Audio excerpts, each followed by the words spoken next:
Dave Brat coming up in a moment, but let's get to Slumlord George. He says he's got a comment from Newport News. Go ahead, George. Hey, how you doing, John? Good. I tend to, I take Meet the Press with a grain of salt, but I wanted to pose this question that they had put on there from, I wanted to pose it to you and Dave Brat. All right. This is what can I read this thing? This is what they put on there. Yeah, go ahead. It's rather interesting. Chuck Todd, when he got near the end of the program, he said that Northam held huge margins in key segments of the voters of the future.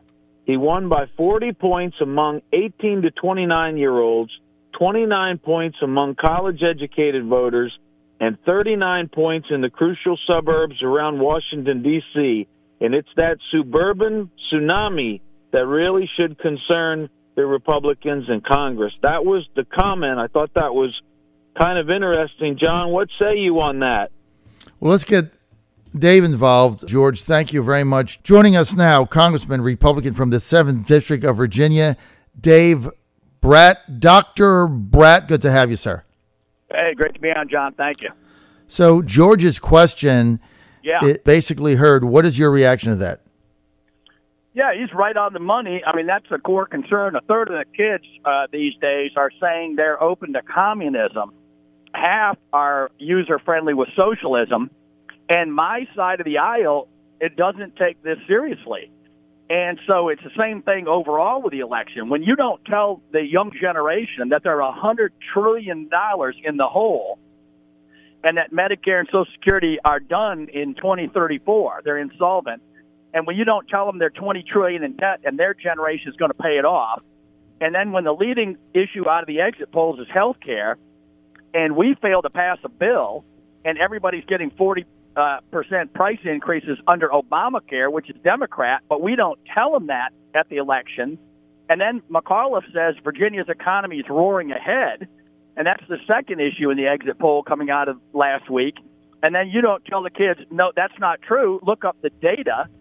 Virginia grew at 0.6%. Virginia always used to outpace the rest of the nation in terms of GDP growth, and now it's slower because we're moving toward big government. And even big government folks ought to appreciate in Northern Virginia, if you have a government job, that job, the key indicator is GDP growth. And if you're not growing, you're not going to have more government, right? So even if you want a bigger government, you're not moving in the right direction on any of these key metrics. And so we need to do a much better job at telling the young generation, we're your guys, right? We're on the right team. We believe in equality for everybody under the law, right? This hate stuff. I was at UVA. Every single door engages in this groupthink. We're against hate.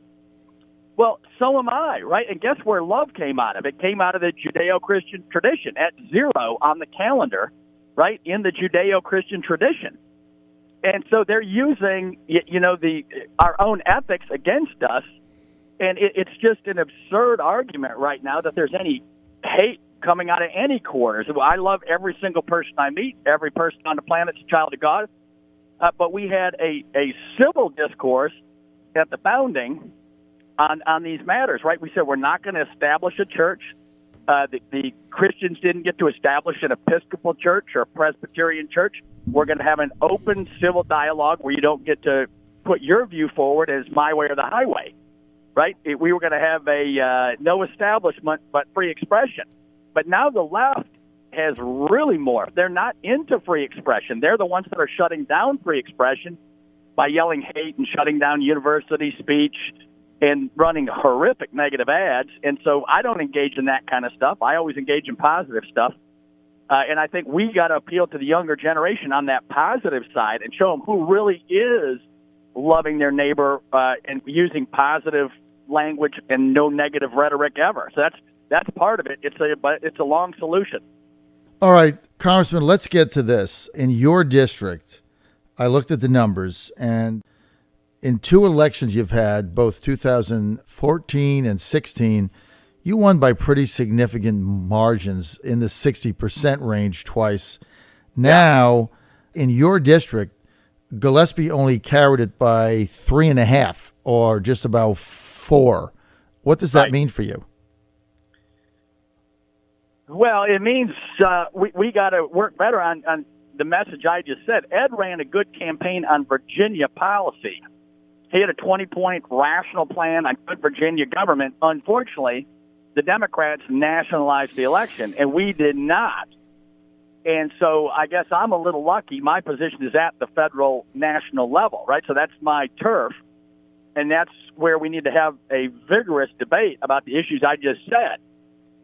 And so I won by 15 2 times ago and 15 again, and that's the numbers. And the media, people are getting the impression, Trump won my district by 7 and Ed by 4, so there's a trend line or whatever. But they never report. It's interesting to note they never reported the numbers you reported, right? That I won by 15, and then I won by 15 as President Trump was elected, and I ran on just the standard Republican creed: free markets, constitutional government, rule of law, all these key things that made our country great.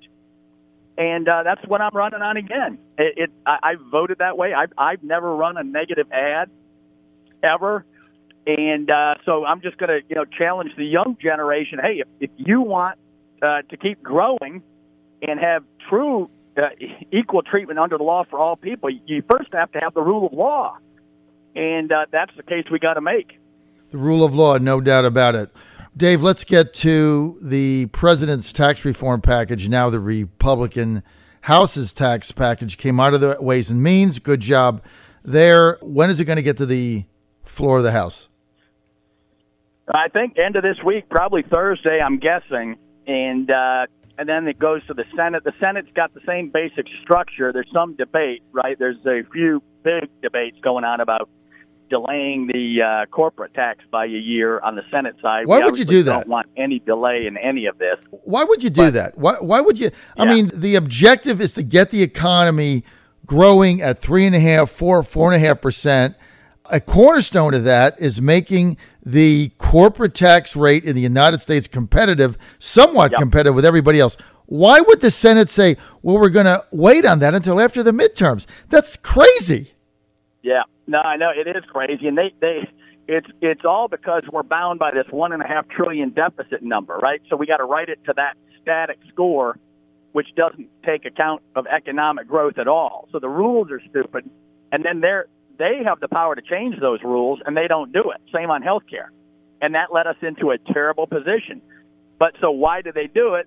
They did it. They delayed the corporate because they wanted to enhance the amount going to small business. So that's the good move. NFIB, the small business lobby that represents all my district, right, is now in favor of it. So that was a good move, but then they're delaying the corporate, and they're probably enhancing the middle-class personal tax cut a little bit. And so there's just a finite amount of money. They're moving around between those three big pieces: the corporate rate, the small business rate, and the individual rate. So, Dave, what would happen in reconciliation? Because the president said from Asia that he doesn't want a tax bill on his desk that delays the corporate income tax cut. So what would that mean when you get to reconciliation, if that is indeed what they passed? Yeah, well, I hope that's what comes to pass. And so what it means is if you can't come up with the money on the revenue side, you might have to do the unthinkable if you're a Republican, and that is actually cut spending. What a novel idea, right? And so the solution is very easy. If you cut spending, there's your pay for. And out of $4 trillion, if Republicans can't find anything, I mean, that tells you what the swamp is, right? The swamp is the spending. And so our folks, they have a solution. It's in sight, but they got to, hit it out of the park on this. Absolutely. Okay. So we're going to get a vote at the end of this week. It's going to pass the House. Your leadership has said they've got at least 225. They need 218 minimum. I think it's going to go higher, probably 235. But it looks like they're going to have the 225. Then what happens? Just walk us through what happens after your bill passes the House at the end of this week. What happens?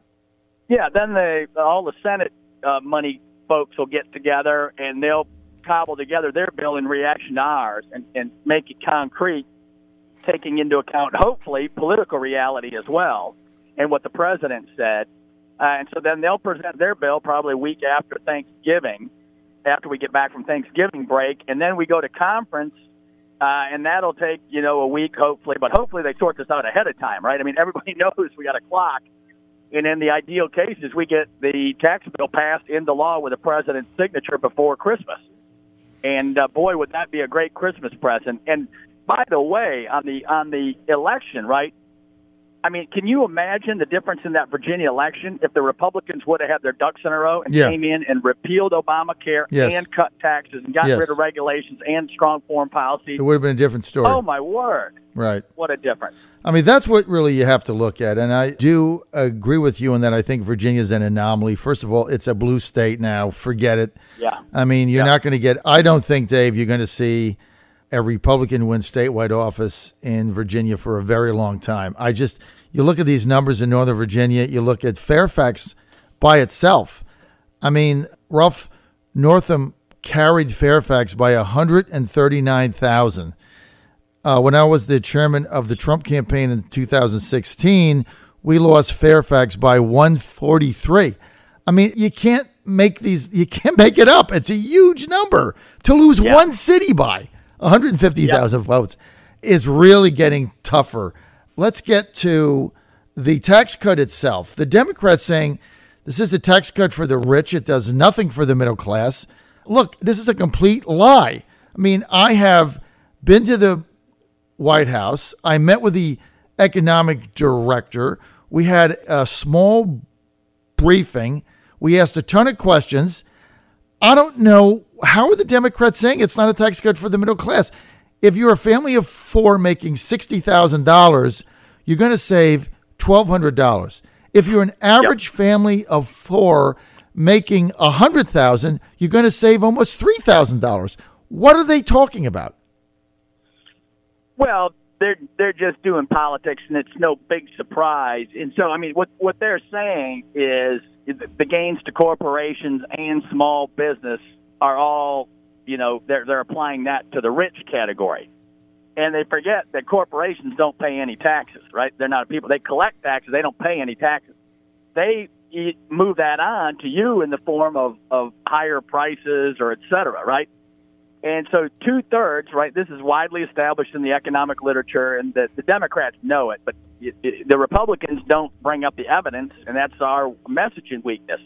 But 2/3 of the gains that go to corporations in terms of corporate tax reductions go on through to wage workers, not owners of capital, right? And so, I mean, that right there is a game changer, and we need to tell the people that's complex. It takes more than two sentences, but it's reality. And so, they're going to do the class warfare. And the irony is, right, if you look at the end of President Obama's term with McAuliffe in office, 2016 is the relevant data point. And Virginia grew at 0.6%. Now, by a crazy sense of irony, we're going to have a Democrat governor under a Republican president who's pro-growth, and will probably get some positive growth numbers coming up.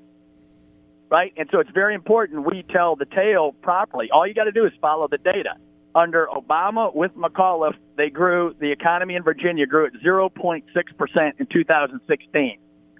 And McAuliffe's out there saying it's booming. It's not booming, and it's underperforming. And we used to be number 1, 2, and 3 in all these metrics about best business place in the country, best workforce, best everything. And now we're not. Right. And so all you got to do is read off the data. You don't got to get ideological or use foul rhetoric. All you need is just tell the people the data. We failed to do that, and we lost. Look, there's no question about it, and that we've got to get this tax cut passed. The only thing that's keeping me up at night is we got a 52-48 Senate majority. We already know John McCain is likely to vote no because he can't stand Trump, doesn't matter what the president does. What if this thing doesn't pass in the Senate? Is that even conceivable? I don't think so, just because if they strike out again, I mean, it is inconceivable, right? So, I mean, they may have bad blood over personal issues, but they know what they're doing in this case to their party, to the country, to economic growth, to the next generation. I mean, there's petty, and then there's, that's a whole new level of pettiness. I don't think anyone gets that far. I hope you're right, Dave. Okay, final question. Alabama, Judge Roy Moore. Do you believe him or not? It's just a matter of what the evidence is. It's if true, he's gone. If not true, the Washington Post should go out of business, right? And so it's just a matter of we got to have a determination over the next few days. I'm sure everybody's going to be weighing in on true or not true, and it all hangs on that question. So do you agree with me that you've got 4 weeks before the election, that the evidence should come out because the voters of Alabama are going to determine for themselves what they think, right? I mean, statute of limitations is up, so it's either he wins or it loses. And don't you think if there is evidence out there that it's beyond a shadow of a doubt, shouldn't that get leaked out? Shouldn't the should the Washington Post dig down and find it? Yeah. Or somebody? I think it's a matter of days. And I mean, it is important to look at the process too. I mean, the Washington Post, right? They don't even, pretend to be news anymore, right? I mean, so they've got their staff working on, Republican candidates only 40 years ago. Boy, that takes some legwork, right? And they can't find anything wrong with the Clinton Foundation that raised $2 billion from overseas. So, I mean, so the one hand, the charges are very serious. You got to get to the truth. But the Washington Post has just revealed themselves. Oh, they're just a part of the Democrat Party for real. I mean, it's not coordinated. It's the same party. And so the American people are waking up to this, and that's part of the story. It's amazing they didn't find any outrage with Menendez in New Jersey on trial. Yeah, no, now. I mean, right, the double standard. I mean, they write up my opponent every single time I have a race. I beat the majority leader in Congress, first time in history, with no money, no story. Right, no story on Dave Brat that I might have had a couple nice attributes. Right, I went to seminary, went to Princeton Seminary. Not a thing. Got a PhD in economics. Worked for the head of Senate Finance in Virginia for 7 years as a volunteer. The Washington Post missed all that. Right, worked at the World Bank. Say I love everybody every day. They've never printed that. Right. Right, but when you have a Democrat opponent, they print the story on your opponent, all their virtues, and never a tough question, no content ever. I mean, they're an amazing Democrat organization. All right, we're out of time. I want to thank Congressman Dave Brat for being with us today. More information, go to davebrat.com. Got to get involved with him. Got to get Dave reelected. davebrat.com. Dave, it's always an honor to have you on, sir. Thank you so much. Honor to be on. Thank you, John.